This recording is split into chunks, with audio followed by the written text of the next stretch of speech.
Astaghfirullah. Bismillahirrahmanirrahim. Assalamualaikum warahmatullahi wabarakatuh.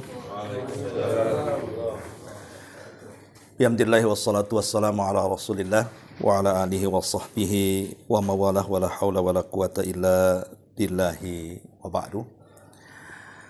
Ahlan wa sahlan wa marhaban bi kudumikum ila Batam. Selamat datang ikhwan-ikhwan dari Singapura yang sudah sampai di Batam. Alhamdulillah pagi ini ada sedikit faedah kajian. Insyaallah kita akan membahas seputar sholatnya. Dan kita akan menjelaskan secara singkat tentang apa syarat-syarat sholat, apa rukun-rukun sholat, apa wajib-wajib sholat, dan apa sunnah-sunnah sholat. Kenapa kita perlu tahu tentang hukum-hukum seputar sholat ini? Karena kemarin Akhi Raza cerita tentang kasus dalam sholat, bicara tentang sujud sahwi. Jadi ada yang tidak paham ketika orang meninggalkan sujud sahwi. Meninggalkan sujud sahwi ini, lihat apakah yang ditinggalkan rukun ataukah wajib. Kalau yang ditinggalkan wajib mungkin sah-sah saja, dia tidak sujud sahwi dan dianggap sah. Tapi kalau meninggalkan rukun itu tidak bisa diganti dengan sujud sahwi. Jadi mudahnya begini, kalau orang meninggalkan rukun itu tidak bisa dianggap sah sholatnya karena sebuah kejahilan ataupun karena unsur ketidaksengajaan. Apalagi disengaja. Jadi gugurnya rukun itu tidak dilakukan hanya karena ketidaksanggupan saja. Maka itu gugur. Tapi kalau dia sanggup, kemudian dia meninggalkan rukun karena tidak tahu atau karena tidak sengaja, tetap tidak sah sholatnya. Saya contohkan. Umpamanya orang sholat berdiri. Berdiri dalam sholat wajib itu kan rukun. Kalau sanggup berdiri, kemudian duduk, tidak sah sholatnya. Tiba-tiba ada orang kemudian sholat duduk. Kemudian kita katakan, kenapa Anda sholat duduk, tidak berdiri? Dia mengatakan tidak tahu. Ketidaktahuan dia tidak menjadikan uzur, tetap tidak sah sholatnya. Karena tidak bisa gugur karena ketidaktahu. Atau umpamanya dia mengatakan, saya nggak sengaja. Itu pun tidak bisa menjadi uzur sah sholatnya, walaupun ketidaksengajaan, apalagi disengaja. Ya. Lah rukun ini hanya gugur karena ketidaksanggupan. Umpamanya dia sakit, tidak sanggup berdiri baru duduk. Nah, itu sah sholatnya. Karena ketidaksanggupan namanya kan, disebut al-ajzu namanya. Tidak sanggup berdiri ya duduk kata Nabi. Tapi kalau dia sanggup berdiri kemudian meninggalkan berdiri hanya karena tidak tahu, jahil, atau karena tidak sengaja, apalagi disengaja, maka sepakat gugur sholatnya. Harus diulang sholatnya. Karena meninggalkan rukun. Lain kalau meninggalkan wajib. Contoh namanya tasyahud awal, itu wajib hukumnya. Seandainya orang lupa langsung berdiri dalam tasyahud awal, tidak menjadikan batal sholatnya. Cukup diganti dengan sujud sahwi saja. Dan nanti kita akan jelaskan. Ya. Baik, masyarul muslimin, ikhwatu fillah yang dimuliakan Allah Subhanahu wa taala, kita mulai tentang apa itu rukun salat. Rukun salat itu ada 14. Rukun salat itu ada 14. Sementara wajib salat itu ada 7. Kita sebut angkanya dulu biar senang, ya. Adapun di antara rukun salat yang 14 itu, pertama adalah niat. Niat memang menjadi khilaf ulama. Apakah niat ini termasuk syarat sah solat?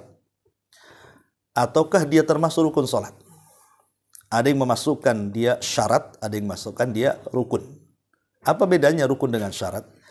Rukun dengan syarat itu bedanya hanya di dalam sama di luar saja. Kalau syarat di luar, kalau rukun di dalam. Ya, tapi definisinya sama. Bisa membatalkan ibadah. Contoh wudu. Wudu kan di luar sholat tuh. Ya tidak mungkin lagi sholat wudu kan gitu ya. Wudu dulu baru sholat, berarti posisi wudu di luar sholat. Makanya wudu dimasukkan syarat sah sholat, karena dia di luar posisinya. Ya. Lain dengan takbiratul ihram. Takbiratul ihram kan sudah memulai sholat tuh, berarti masuk dalam sholat kan, berarti dia rukun. Jadi beda rukun dengan syarat itu hanya satunya di luar, satunya di dalam, gitu saja. Lah niat ini menjadi khilaf ulama memang. Apakah dia termasuk syarat ataukah termasuk rukun? Ada yang mengatakan syarat, ada yang mengatakan rukun. Ini yang pertama. Tapi yang jelas bahwa niat dalam sholat itu tidak perlu dilafadkan. Ya, jadi niat itu amalan hati, ya cukup dalam hati saja. Ini yang pertama, singkat-singkat saja. Yang kedua, takbiratul ihram. Takbiratul ihram itu ucapan takbir. Allahu Akbar, itu disebut takbiratul ihram. Bukan ngangkat tangan. Jadi, kalau kita takbiratul ihram kan kita angkat tangan nih. Nah, angkat tangan ini bukan takbiratul ihram. Walaupun kita diam saja begini, kita katakan Allahu Akbar, berarti dia sudah takbiratul ihram tuh. Makanya kita lihat kalau ada orang sholat kadang-kadang di Mekah itu kan, dia gini saja kan, sah-sah saja. Kenapa? Karena mengangkat tangan itu sunnah hukumnya. Yang rukun itu ucapan kita Allahu Akbar. Nah, itu yang rukun. Maka tidak boleh kemudian orang yang sedang masbuk, umpamanya kita ini posisinya masbuk. Imam sudah tasyahud. Langsung kita ikut tasyahud, tidak boleh, tidak sah salatnya. Tapi takbiratul ihram dulu. Allahu Akbar dulu baru ikut tasyahud, gitu maksudnya. Sebab dia belum memulai salat. Rasul mengatakan bahwa permulaan salat itu takbir dan pengakhirannya salam. Nah, kalau orang lagi masbuk langsung tasyahud gitu ya, itu tidak salat namanya, karena dia belum memulai dengan rukun salat yang disebut dengan takbiratul ihram, ucapan Allahu Akbar. Nah, itulah takbiratul ihram. Ya, ini yang kedua. Yang ketiga, ya, al-qiyamu fil fardhi, berdiri dalam salat wajib. Apa bedanya dengan salat sunnah? Sebab berdiri dalam salat sunnah itu tidak rukun. Anda kalau mau sholat sunnah, duduk pun sah sholatnya. Walaupun sanggup berdiri. Ya, tetapi masalahnya, pahalanya akan dikurangi. Di mana pahala orang yang sholat duduk itu separuh dibandingkan orang sholat berdiri. Hadis ini dibawa kepada sholat sunnah. Ya. Tetapi hadis ini tidak berlaku kepada sholat wajib. Kenapa? Karena berdiri dalam sholat wajib itu rukun. Berarti kalau orang meninggalkan berdiri, dia sanggup, maka batal sholatnya. Tidak ada alasan. Apakah karena tidak tahu hukumnya atau karena tidak ada kesengajaan, tetap batal sholatnya. Kalau sampai meninggalkan berdiri dalam sholat, karena itu bagian daripada rukun. Ya. Kemudian yang keempat, qiraatu suratil fatihati. Bacaan surah Fatihah. Ini rukun. Jangan sampai ditinggalkan. Apakah kita sholat di rumah sendiri ataukah sholat di masjid, sholat di mana saja Fatihah tidak bisa dihilangkan. Yang jadi khilaf ulama, orang tidak baca Fatihah itu ketika bermakmum kepada imam yang dikeraskan saja. Itu menjadi khilaf ulama memang. Apakah kemudian makmum mencukupkan Fatihahnya imam, ataukah makmum juga membaca Fatihah? Dalam mazhab Syafi'i tetap baca Fatihah, walaupun bermakmum kepada imam yang dikeraskan. Tapi dalam mazhab yang lain mengatakan tidak, karena qiraatul imam itu sudah mewakili qiraatul makmum. Tetapi bagaimanapun Fatihah itu berdasarkan sabda Nabi SAW, la salata illa bi fatihatil kitab, karena tidak ada salat kecuali dengan membaca Fatihah. Dari sini menunjukkan bahwa Fatihah itu rukun. Makanya saya nasihatkan haruslah betul-betul mempelajari bacaan surah Al-Fatihah. Salah saja pengucapan batal. Contoh umpamanya, kita baca ihdinas siratal mustaqim, kan gitu. Kita baca ahdinas siratal mustaqim. Harusnya di kasroh, kita fathah pula tuh. Harusnya ihdinas siratal, kita katakan ahdinas siratal. Itu kan beda artinya. Kalau ihdina ya Allah berikan hidayah. Kalau ahdina ya Allah berikan hadiah. Kan beda tuh. Yang satu hidayah, yang satu hadiah pula. Ya.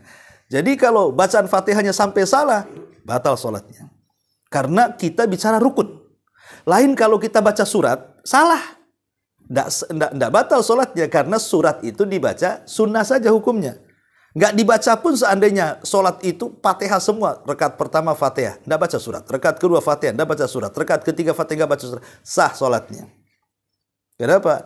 Karena dia tidak meninggalkan rukun. Kalau meninggalkan sunnah sah-sah saja. Cuman pahalanya kurang gitu saja.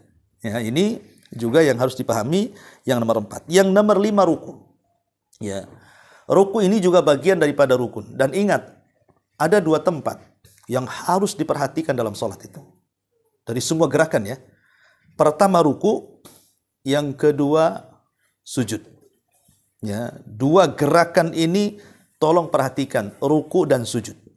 Kenapa dua gerakan ini dari semua gerakan sholatnya?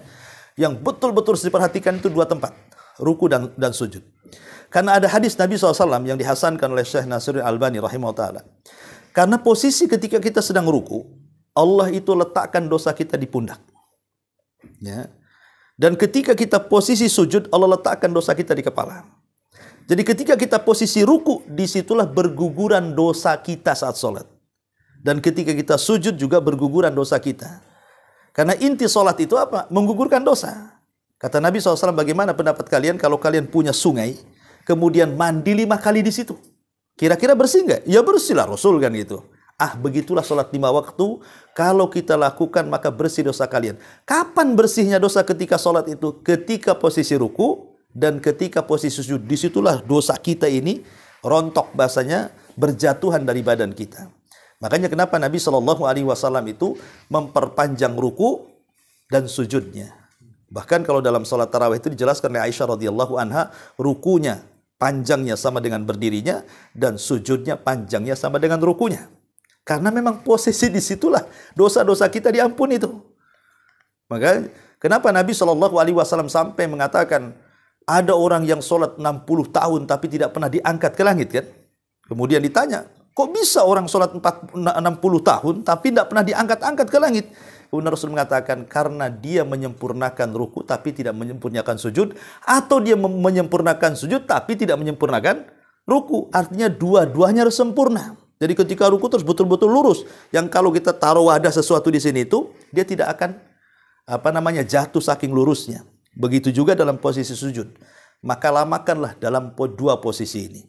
Lah, ruku itu bagian daripada rukun, tidak boleh ditinggalkan. Nah, ini yang kelima. Kemudian yang keenam, al-qiyam minar ruku. Berdiri setelah ruku. Ya, jadi kalau habis ruku kan berdiri, bahasanya apa? I'tidal namanya. Berdiri itu. Ada orang yang habis ruku berdiri sebentar langsung sujud kan?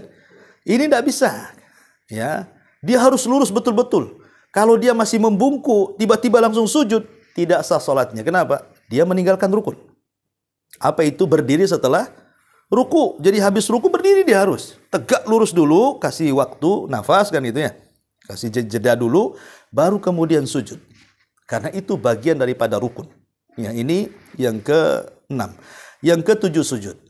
Nah ini saya katakan tadi sujud bagian daripada rukun. Tetapi yang ingin saya jelaskan sujud ini. Sujud ini tidak sah kalau tidak menempel 7 anggota sujud. Ya ingat ya, 7 anggota sujud itu 2 telapak kaki, 2 lutut, 2 tangan, kemudian dahi dan hidung. Ya. Ini kalau tidak nempel di bumi ketika sujud tidak sah salatnya. Jadi harus betul-betul nempel ininya, ujung-ujung jarinya, lututnya, tangannya, dahi dan hidung. Kapan itu ketika dikatakan sah? Ketika memulai mengucapkan subhana rabbiyal a'la. Jadi ketika kita mulai subhana rabbiyal a'la, di situ tancapkan semuanya. 2 ujung kaki, 2 lutut, 2 tangan, dan 2 dahi. Tapi kalau kita sudah membaca subhana rabbiyal a'la, walaupun bawahnya kakinya agak ngangkat, ya kan? Itu sah sujudnya kata ulama. Yang jelas dimulainya menancapkan 7 anggota sujud itu ketika mulai mengucapkan subhana rabbiyal a'la. Bisa dipahami ya? Ya. 3 kali paling sedikit gitu ya, lebih juga nggak apa-apa. Kemudian yang jadi khilaf para ulama adalah biasanya ketika sujud itu, okelah mungkin 2 telapak tangan bisa rapat, bisa ke bumi, 2 lutut bisa ke bumi, 2 tangan bisa ke bumi. Kadang-kadang hidung, ya mungkin agak terlalu begini, hidungnya tidak nancap gitu ya. Ini jadi khilaf ulama, apakah ketika hanya cukup dahinya saja, hidungnya tidak menempel, itu dianggap sah sujudnya, berarti dianggap juga sah solatnya, ataukah tidak? Ini menjadi khilaf ulama. Ada yang mengatakan bahwa hidung dan dahi itu satu paket. Tapi ada juga yang mengatakan tidak, yang penting dahinya. Kalaupun hidungnya seandainya tidak menempel pun sah-sah saja. Nah, tapi ini ranah khilaf ulama. Tapi yang jelas kalau bisa sih kita sempurnakanlah dahi dengan hidung itu betul-betul menancap ketika membaca subhana rabbiyal a'la. Ya, ini yang keberapa tuh? Yang Yang ketujuh. Kemudian yang kedelapan, al-julus baina sajdataini. Duduk di antara dua sujud. Duduk di antara dua sujud. Itu juga rukun tuh. Berarti ketika habis sujud kemudian duduk, disitulah pentingnya kita berdoa. Karena di situ doa minta ampun kan, Rabbighfirli. Paling pendek, kemudian baca 3 kali, kemudian sujud lagi. Ini yang kedelapan. Yang kesembilan, ini yang paling penting. Tuma'ninah fi al-jami. Tuma'ninah dalam semua gerakan sholat. Ini rukun. Karena kita lihat, mungkin Anda pernah melihat satu YouTube di Indonesia itu, salat taraweh tercepat di dunia kan. Ya, 5 menit dengan 23 rakaat. Toto dolin, nggak tahu juga kapan itu, alhamdulillahnya kan. Toto dolinnya aja yang keras ya. Nah, kemudian baru ruku, udah Allahu Akbar, Allahu Akbar. Itu kalau orang tua yang salat kayak gitu, itu pulang sakit pinggang tuh. Ya. Tapi kalau anak muda ya sakit pinggang juga lah kalau kecepatan kan gitu. Padahal tuma'ninah dalam sholat itu rukun. Ya. Artinya tidak sah sholatnya kayak gitu tuh. Sebab bagaimana, apa sih manut tuma'ninah? Tuma'ninah itu sampai seluruh persendian kembali ke tempatnya masing-masing. Ya, jadi kalau umpamanya berdiri ya sampai betul-betul tegak. Nah, itu namanya tuma'ninah gitu ya. Ketika ruku sampai betul-betul lurus. Ya, itu tuma'ninah artinya. Artinya tuma'ninah ini identik dengan ketenangan dalam sholat. Tenang, sempurna, itulah tuma'ninah. Dan itu bagian daripada rukun sholat. Kemudian juga yang ke-10, al-julus litasyahudil akhir. Duduk untuk tasyahud akhir. Ini juga bagian daripada rukun sholat. Kemudian at-tasyahudul akhir, tasyahudnya juga rukun. Duduk beda, tasyahud beda. Ya, kalau duduk ya duduknya. Kalau tasyahud itu kebacaannya, ya, itu dua-duanya rukun tuh, ya. Kemudian yang nomor 12, sholawat atas Nabi. Kalau pada tasyahud awal, kan ulama berselisih pendapat, apakah bacaan tasyahud itu disamakan antara tasyahud awal dengan tasyahud akhir, kan itu ya, ataukah hanya tasyahud awal itu sebatas kalimat syahadat saja, pemain at-tahiyatu lillahi wassalawatu wattayyibat, sampai kepada asyhadu alla ilaha illallah wa asyhadu anna muhammadar rasulullah, langsung berdiri. Ataukah dihabiskan? Dihabiskan sampai innaka hamidum majid. Berarti bacaan tasyahud awal dengan tasyahud akhir sama. Ya. Wallahu a'lam, ini menjadi ranah khilaf para ulama. Ya, kalau saya lihat fatwanya Syekh Shalih Fauzan hafizahullah taala, dia mengatakan sampai syahadat saja. Jadi dibedakan antara tasyahud awal dengan tasyahud akhir. Tapi kalau pendapat Syekh Albani rahimahullah taala, dia mengatakan sama antara bacaan tasyahud awal dengan tasyahud. Ini ranah khilaf ulama lah kan itu. Mau dicukupkan sampai syahadat ya nggak masalah gitu ya. Ataupun mau disempurnakan juga diperbolehkan. Ya.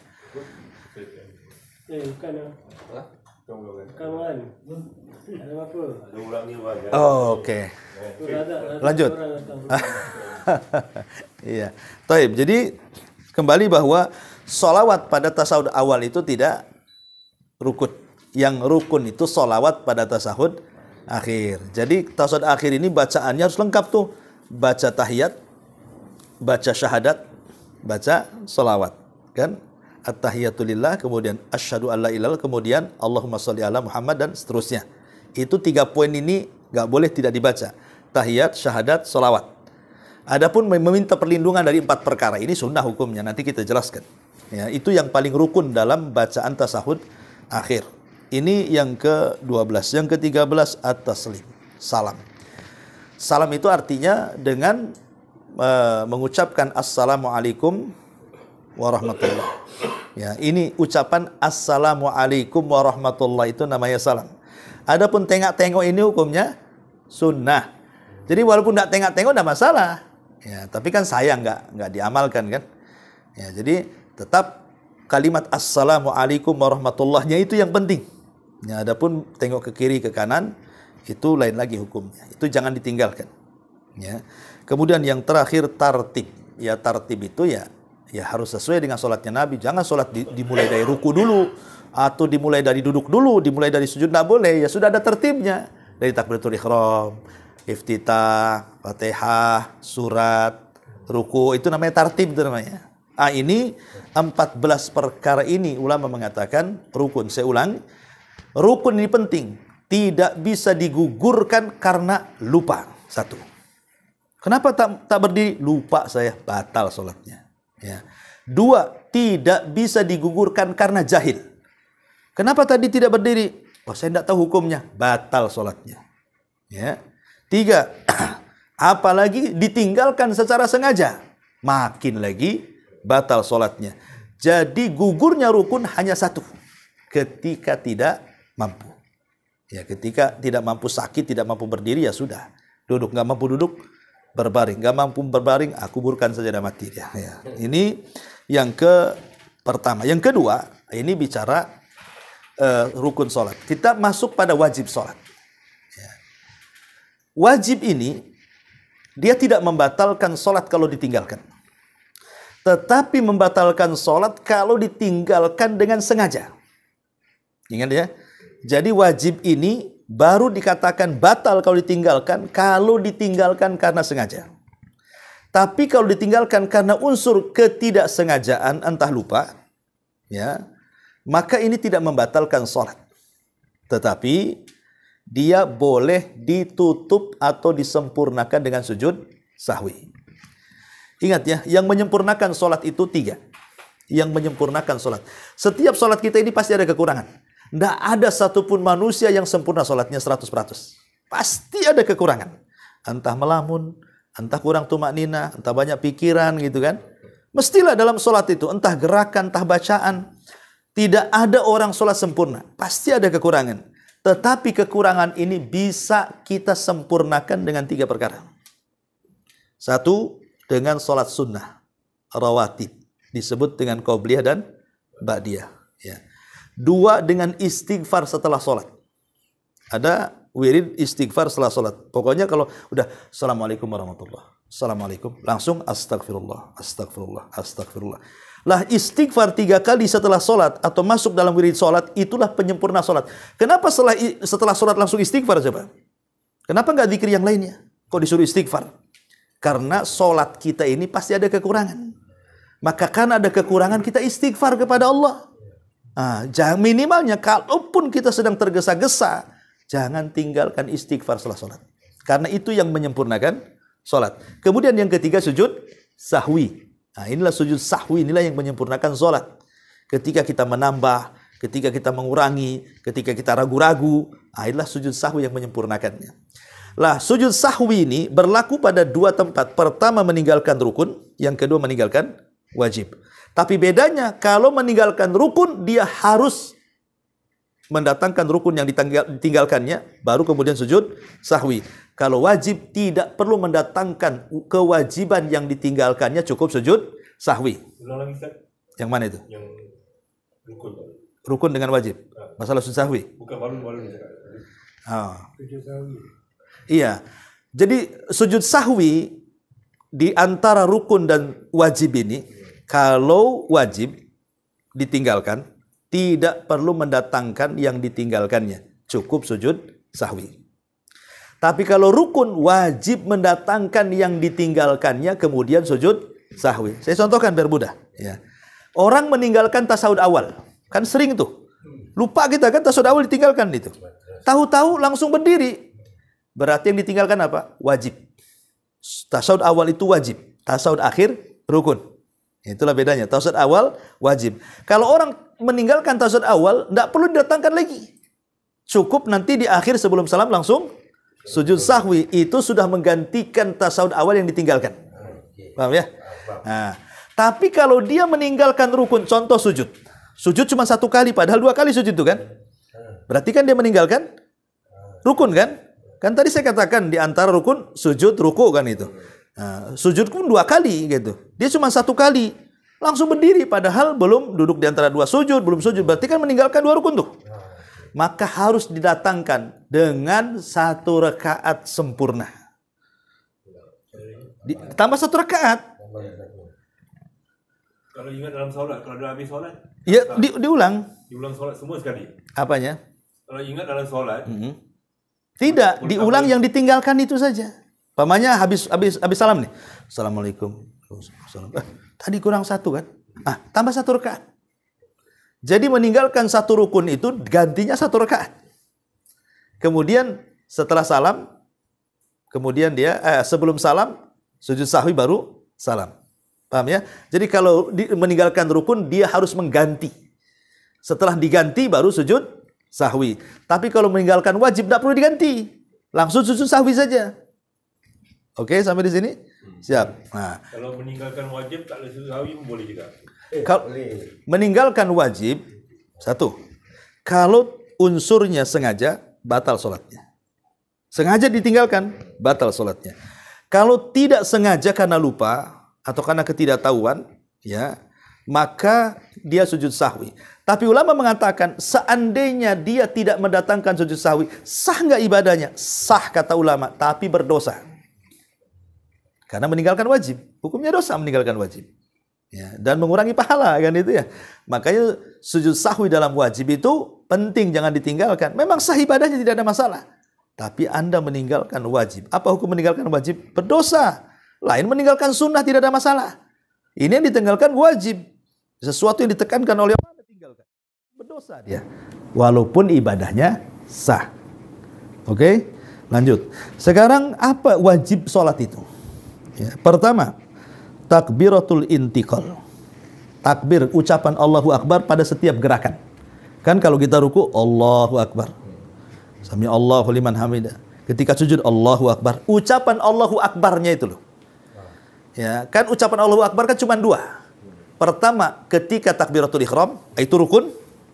Yang kedua, Allahu Akbar pada setiap gerakan berpindah satu ke gerakan yang lainnya. Mesti kita baca Allahu Akbar kan? Lah, takbiratul ihram, kalimat Allahu Akbar di takbiratul ihram, rukun. Setelah itu takbir-takbir sampai selesai sholat, wajib. Paham? Nah, ini yang pertama. Yang kedua, tasmi. Ucapan sami Allahu liman hamidah. Rukunya rukun. Tapi ucapannya sami Allahu liman hamidah wajib. Jadi kalau orang meninggalkan sami Allahu liman hamidah, langsung pemilih ruku langsung berdiri nih. Lupa tidak mengucapkan sami Allahu liman hamidah, langsung berdiri. Sujud sahwi. Kenapa? Karena meninggalkan wajib. Nah gitu ya. Ini yang kedua. Yang ketiga, at-tahmid. Ucapan Rabbana walakal ham setelah bangkit dari ruku. Tetapi ada yang mengatakan ini wajib bagi imam, wajib bagi makmum, dan wajib bagi orang yang sholat sendiri. Wajib bagi imam, wajib bagi makmum, dan wajib bagi orang yang sholat sendiri. Ucapan Rabbana walakal ham. Kemudian juga yang keempat, at-tasbih birruku. Subhana rabbiyal azim. Ya, jadi rukunya rukun, tapi bacaan doa dalam ruku itu wajib. Ya. Kemudian ucapan tasbih dalam sujud. Subhana rabbiyal a'la. Sujudnya rukun, tapi bacaannya wajib. Nah, gitu ya. Kemudian juga yang nomor 6, ucapan Rabbighfirli di antara duduk dua sujud. Duduknya rukun, bacaan Rabbighfirlinya wajib. Ya. Dan yang terakhir tasahud awal. Tasahud awal dan duduk di tasahud awal itu adalah wajib. Bukan, maksudnya hukumnya. Ya, baik bacaan tasahudnya ataukah duduknya, dua-duanya wajib. Nah, ini namanya wajib sholat nih. Ya, saya ulangi. Takbir intiqal.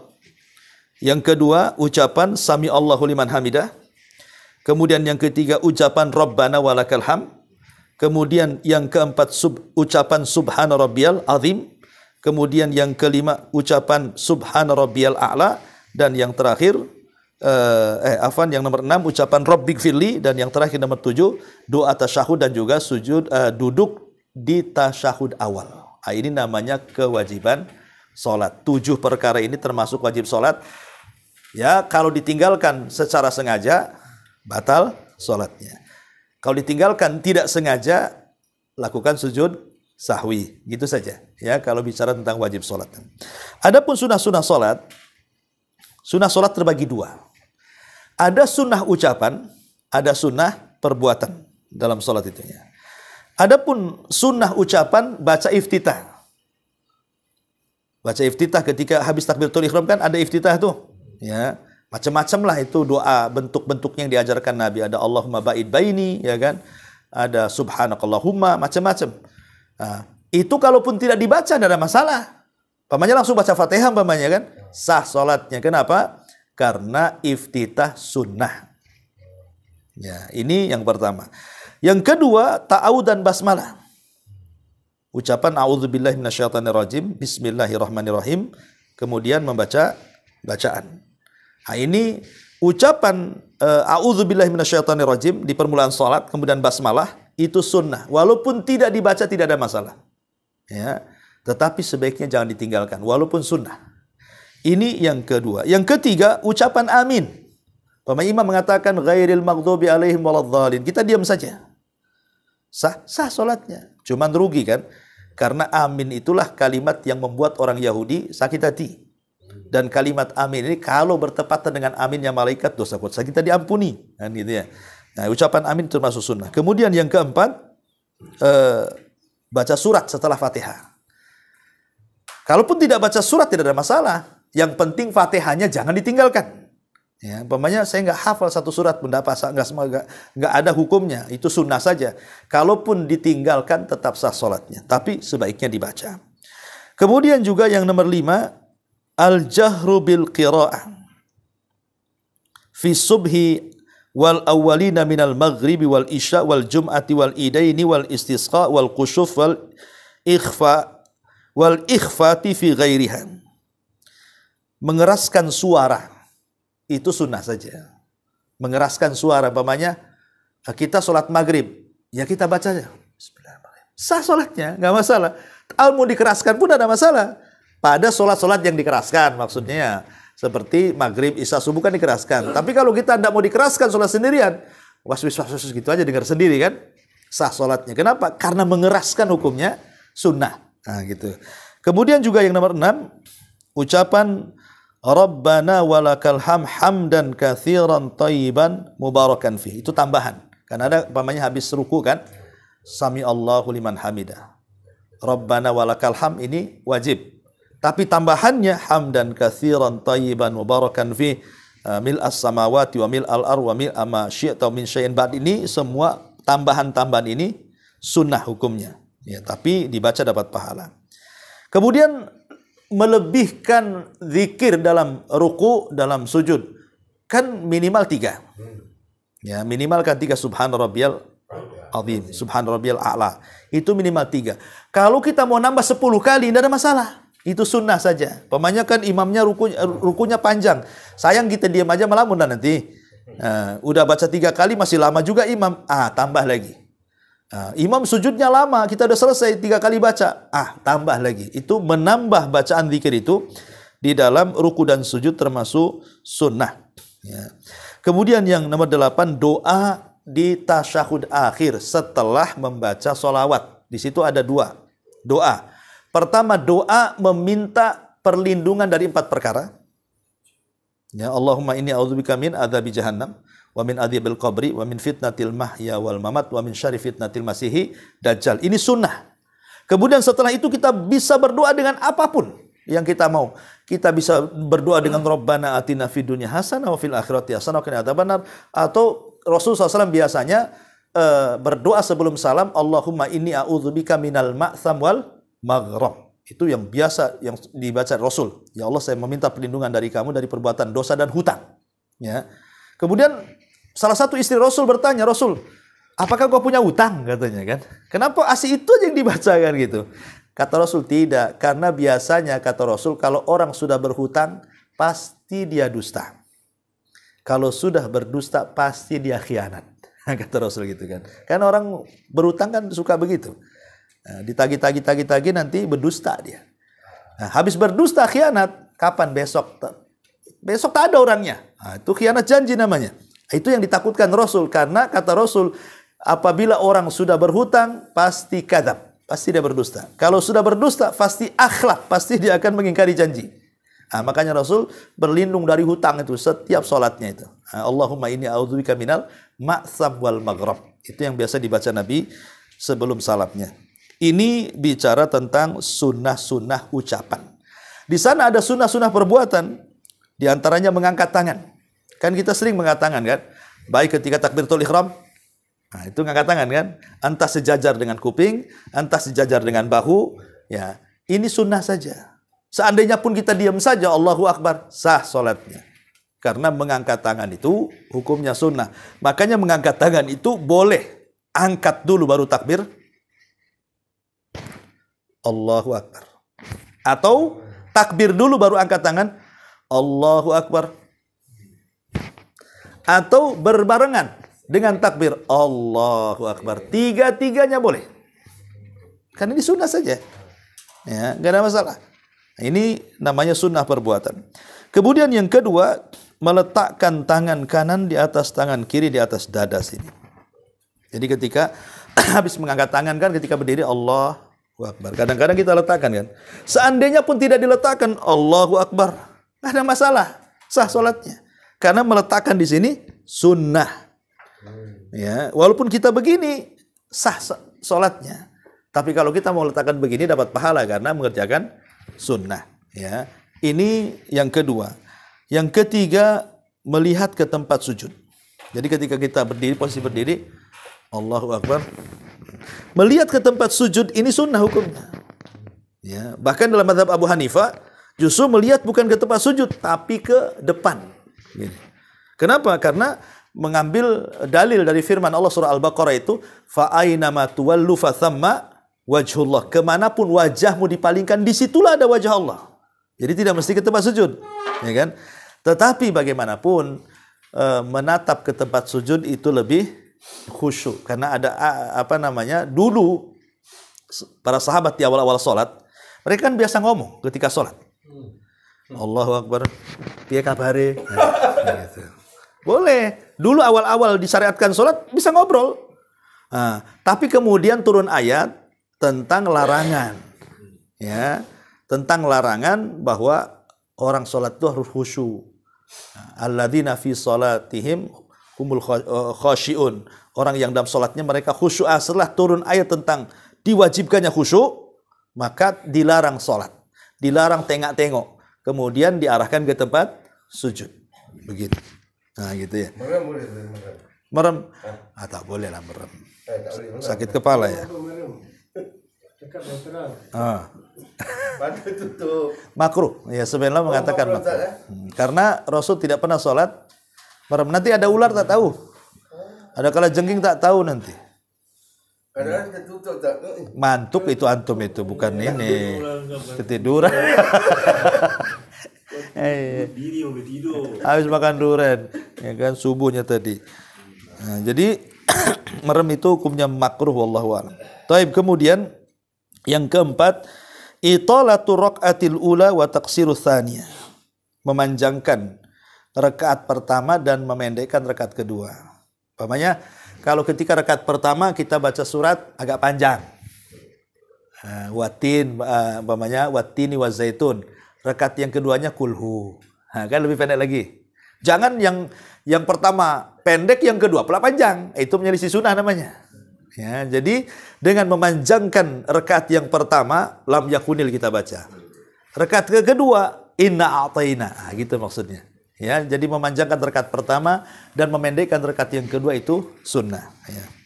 Kemudian juga termasuk yang kelima adalah qabdu raqabataihi biyadaihi mufarrijatai al-asabi fir ruku'i wa madd dhahri.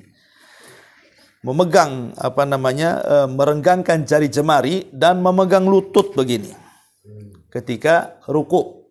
Jadi direnggangkan, pegang kayak gini. Ini sunnah, merenggangkan dan memegang lutut begini. Yang gini nggak masalah gitu sebenarnya. Cuman kalau begini sunnah hukumnya karena akan lebih sungguh-sungguh ketika ruku. Kita bisa saksikan kalau kita betul-betul ditekan lututnya kan sungguh-sungguh itu kita ruku. Tapi kalau gitu ini asal-asalan, orang malas sholat itu. Ya, nah, ini juga termasuk sunnah.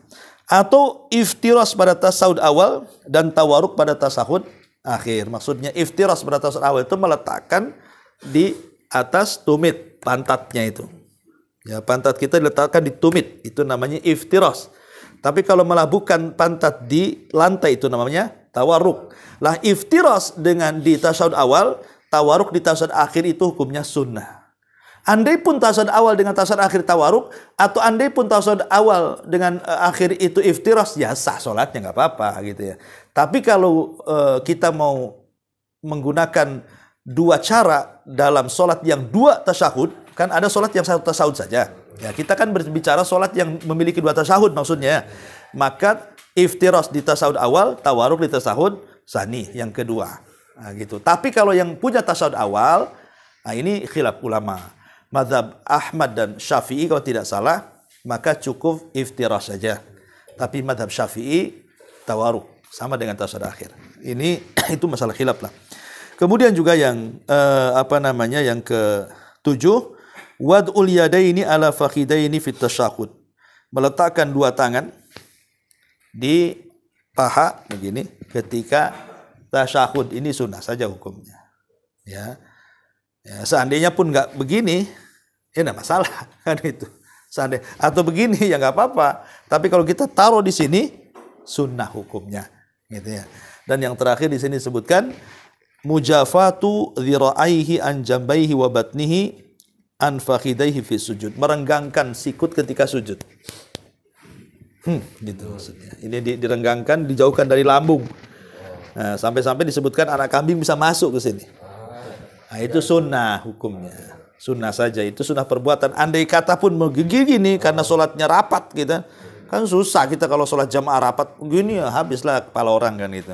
Nah, kalaupun begini ya sah-sah saja karena ini bagian daripada sunnah. Nah, inilah yang disebut dengan sunnah fi'liyah dalam sholat. Nah, di situ sudah jelas ada rukun, ada wajib, ada sunnah.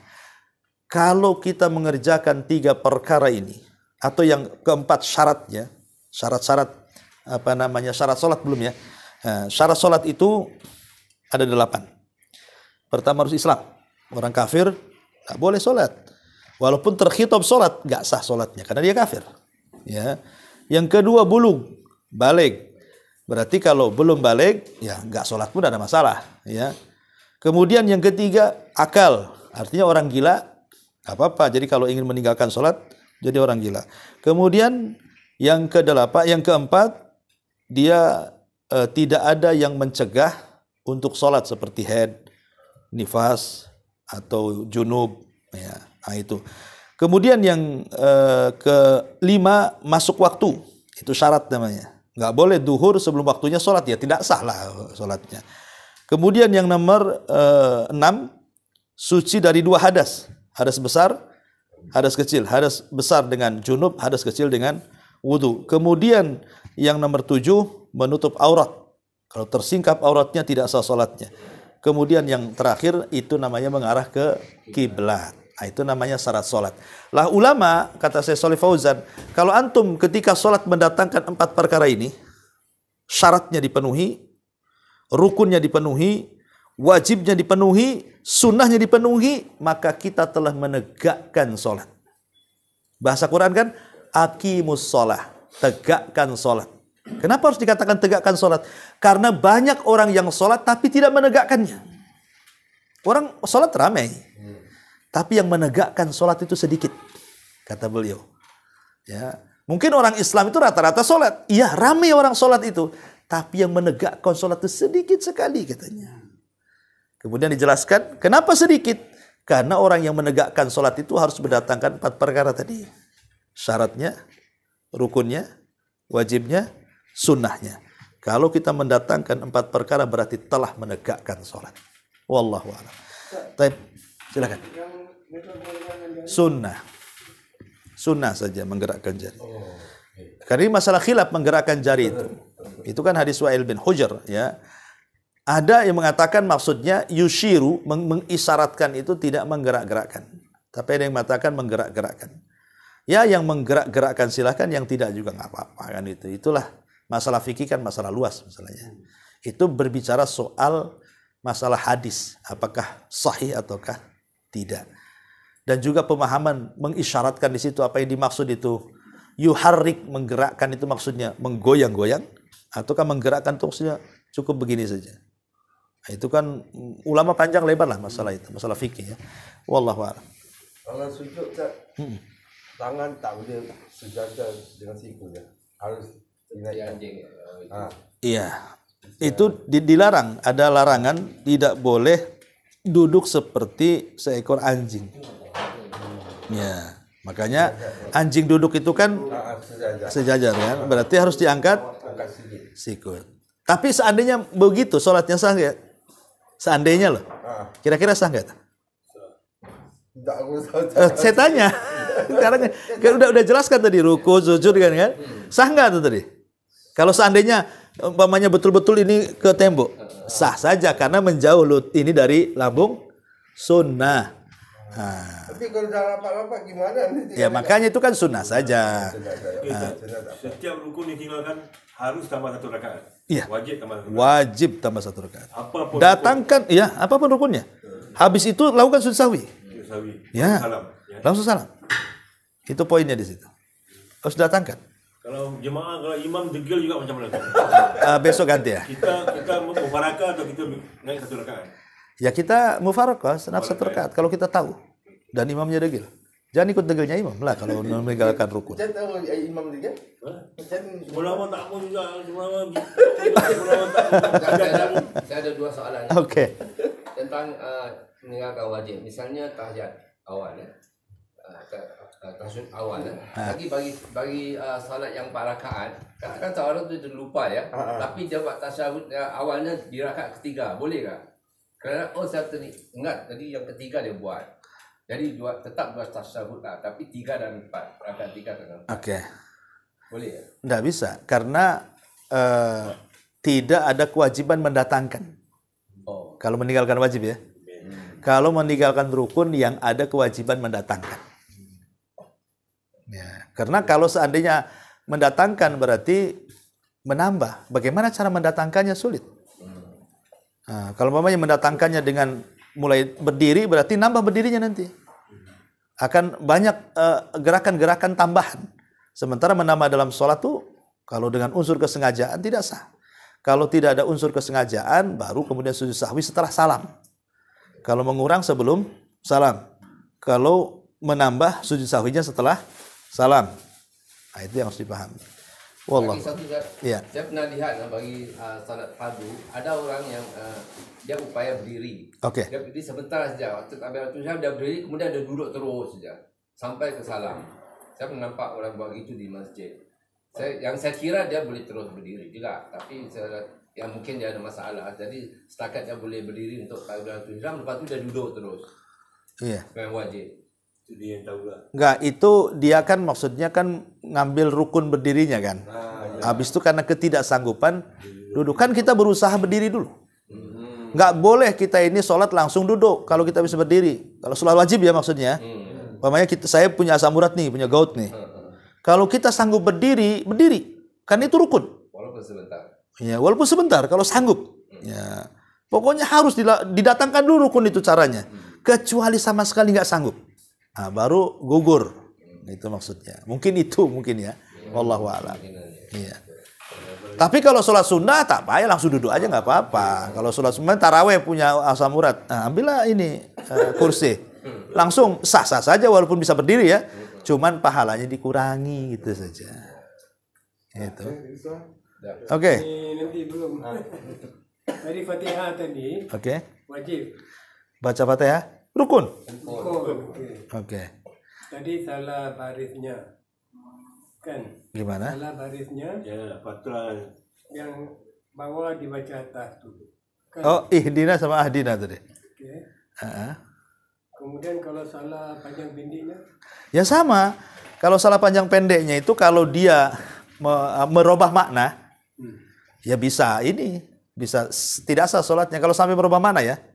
Ya karena memanjangkan terkadang beda makna. Contohnya Allahu Akbar dengan Allahu Akbar itu beda. Kalau kita panjangkan alifnya, nanti maknanya begini. Apakah Allah Maha Besar?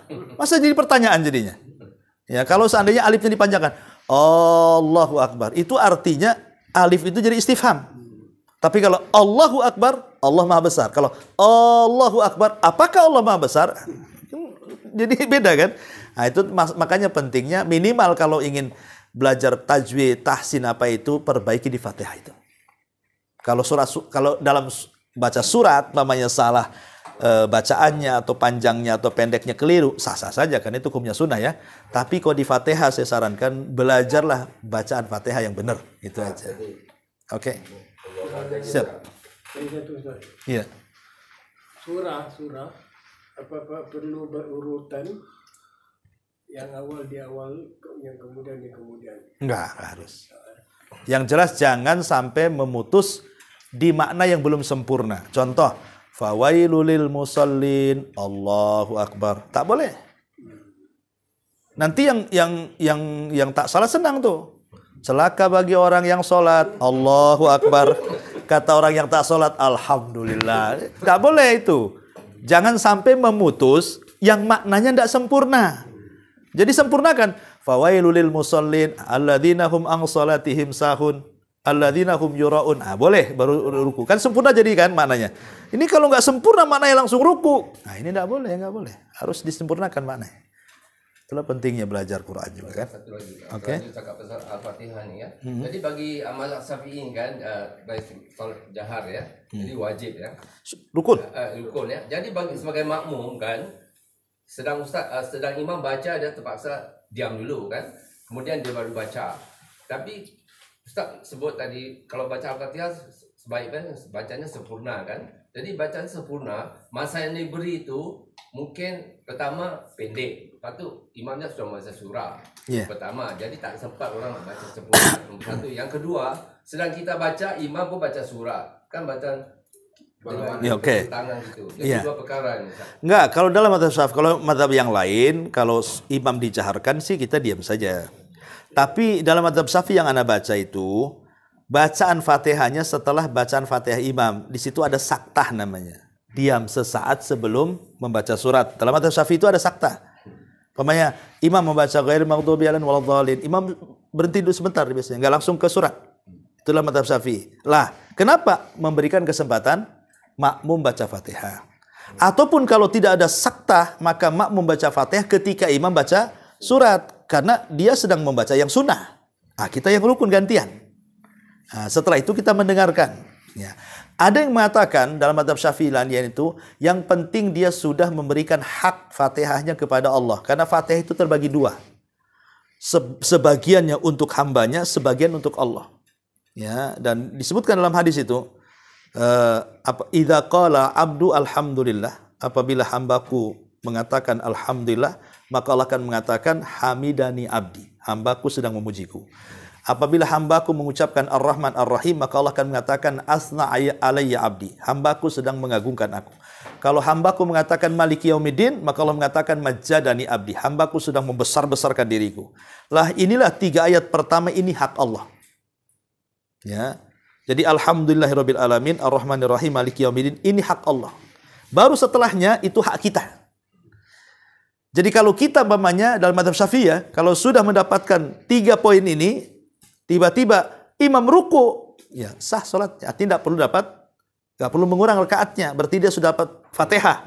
Kalau sudah dibaca 3 ini, alhamdulillahirabbil alamin ar-Rahmanir Rahim maliki yaumiddin. Karena hak Allah sudah terpenuhi.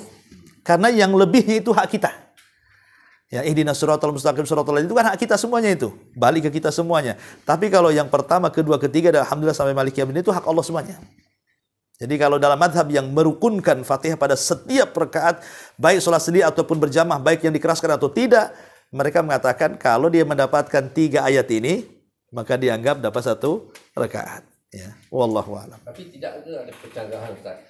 Sedang imam baca surah, makmum baca Fatihah, kan ada Iya, ada ayat yang mengatakan idza quri'a alaikumul Qur'an fa idza quri'a alaikum, ya, apabila dibacakan kepada kalian gitu kan Quran, fa'angsitu kan, suruh diam kan.